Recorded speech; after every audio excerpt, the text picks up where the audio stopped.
Bom, a gente tem acompanhado também a movimentação dos clubes brasileiros, né? E não só suas competições, mas também a forma pela qual eles se organizam. E a pergunta que não quer calar é o seguinte: o que é que falta para se tornar empresas privadas? O César Grafietti, que é jornalista esportivo, aqui conosco. César, muito obrigado aqui por atender a Nova Brasil. Heródoto, bom dia, prazer falar contigo e falar com seus ouvintes.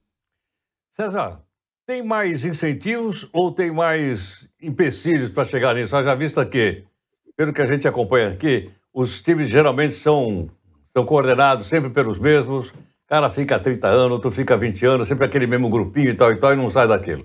Você acha que é possível ir nessa direção ou não?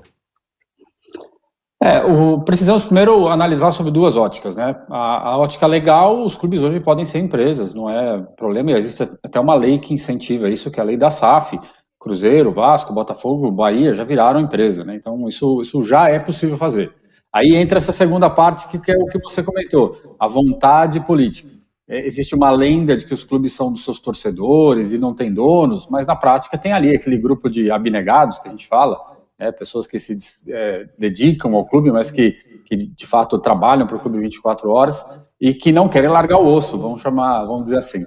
Então, ser presidente de clube, ser dirigente de clube, traz uma série de benefícios, especialmente do ponto de vista de poder, e essa talvez seja a grande dificuldade, o grande empecilho na transformação das associações em empresas.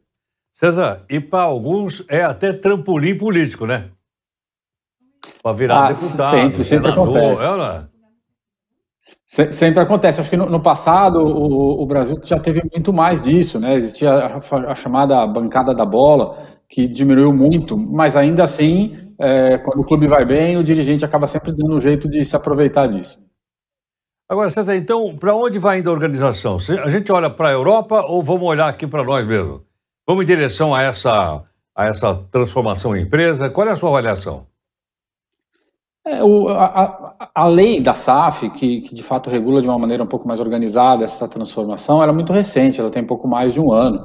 E como toda nova lei, ela ainda tem alguns itens que precisam ser melhor tratados ali pelo judiciário. Eu acho que é um começo, mas não é algo que vai acontecer tão rápido. Eu não imagino que o Brasil se transforme numa Europa, como, por exemplo, a Inglaterra, que tenha todos os clubes profissionais e transformados em empresa, mas algo no meio do caminho. É muito difícil, e aí eu tratando como um consultor desportivo, imaginar, por exemplo, o Flamengo, Corinthians, São Paulo, Palmeiras, tendo donos formais, né, como era o Chelsea, como é o Manchester United. Mas alguns outros clubes sim, e esta talvez seja a única forma deles se tornarem competitivos no futuro. Agora, é interessante que nessa linha, né, da chamada SA, Sociedade Anônima Futebol, que foi aprovada recentemente essa lei, nesse caminho, salvo engano, estão Botafogo, o Cruzeiro de Belo Horizonte e o Vasco da Gama. Exatamente. Esses foram os três primeiros clubes que a gente chama de grande porte, né, de alcance nacional, que se transformaram em SAF. Mais recentemente, o Bahia também, que foi comprado lá pelo grupo que é dono do Manchester City na Inglaterra, né, o grupo de Abu Dhabi. Então, esta primeira leva de transformações de associações em SAF, esses três clubes que você citou, eles vieram a reboque de uma necessidade que ou o clube virava SAF, mudava de dono e reorganizava suas dívidas, ou eram três clubes que iam desaparecer.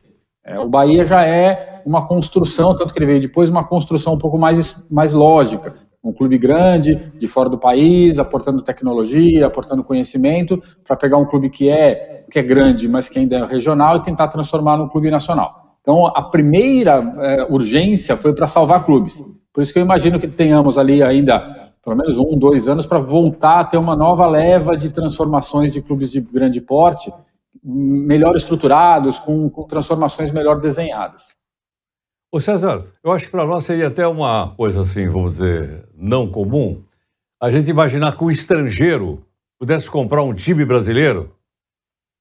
Como, por exemplo, você citou aí, há casos na Inglaterra, não é isso ou não? Lembra? Tinha um magnata russo, você falou do pessoal do Oriente Médio, eles compraram o time, e o time disputa o campeonato nacional, europeu, etc., campeonato mundial, e o dono não é do país onde o time está estabelecido. Essa é uma mudança cultural, né, que o brasileiro, de uma forma geral, seja o associado, mas especialmente o torcedor, a imprensa, todos terão que passar. Hoje, Botafogo e Vasco, especialmente, são controlados por estrangeiros. O Bahia é controlado por um estrangeiro no Grupo Árabe. O Cruzeiro não, o Cruzeiro já é controlado pelo Ronaldo, enfim, por um brasileiro, um ex-atleta. Nós vamos ter que aprender, se nós quisermos aceitar esta transformação, e aceitar significa mudar de um ambiente amador para um ambiente profissional, nós vamos ter que aceitar que os nossos clubes em algum momento terão donos, né, uma pessoa física, um gringo, como dizemos, ali junto dos atletas, levantando taça, aquela coisa toda que hoje, na verdade, quem faz é um dirigente semi-profissional, que é eleito por um grupo pequeno de pessoas e que representa grandes nações de torcedores. César, você lembra quando na Olimpíada, um tempo atrás, não podia ter nenhuma menção de ordem comercial, nem no uniforme, nem no estádio, nem coisa... E agora a gente assiste a Olimpíada, tem marca para todo lado. Exatamente, é uma transformação. O esporte, de forma geral, quando ele se torna profissional, ele depende desse relacionamento. Quando você citou as Olimpíadas, isso é fato, aquela ideia inicial de apenas a disputa e tudo mais, ela fica por terra à medida que os atletas precisam se dedicar exclusivamente aos treinos para poder performar tão bem quanto todos esperam.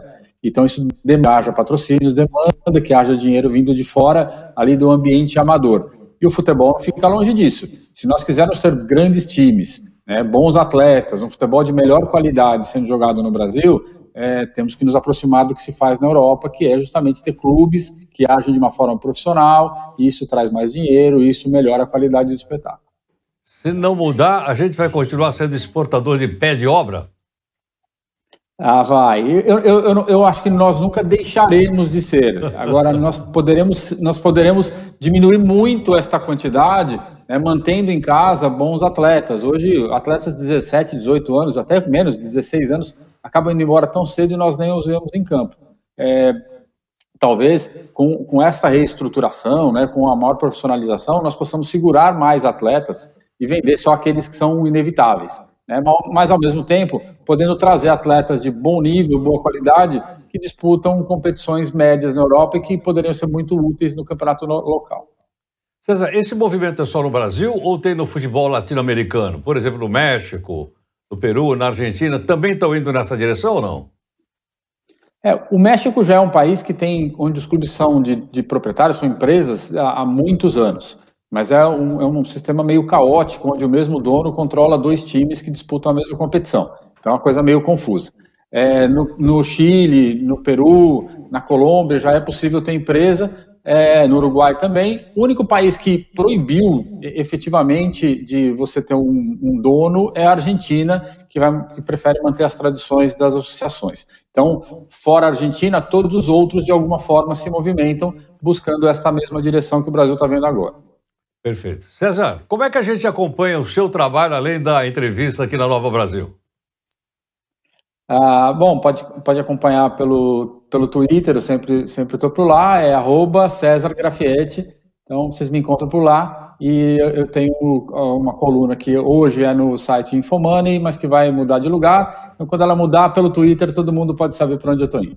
Eu vi seu artigo lá no Infomoney, aí eu sugeri para o pessoal aqui, a nossa equipe foi atrás de você. Muito obrigado. Legal. Imagina, um prazer falar contigo e com seus ouvintes. Muito obrigado. O César Grafiotti, jornalista esportivo, conversando conosco, falando aí a respeito da profissionalização do futebol, que é realmente uma coisa interessante, porque vai indo nessa direção.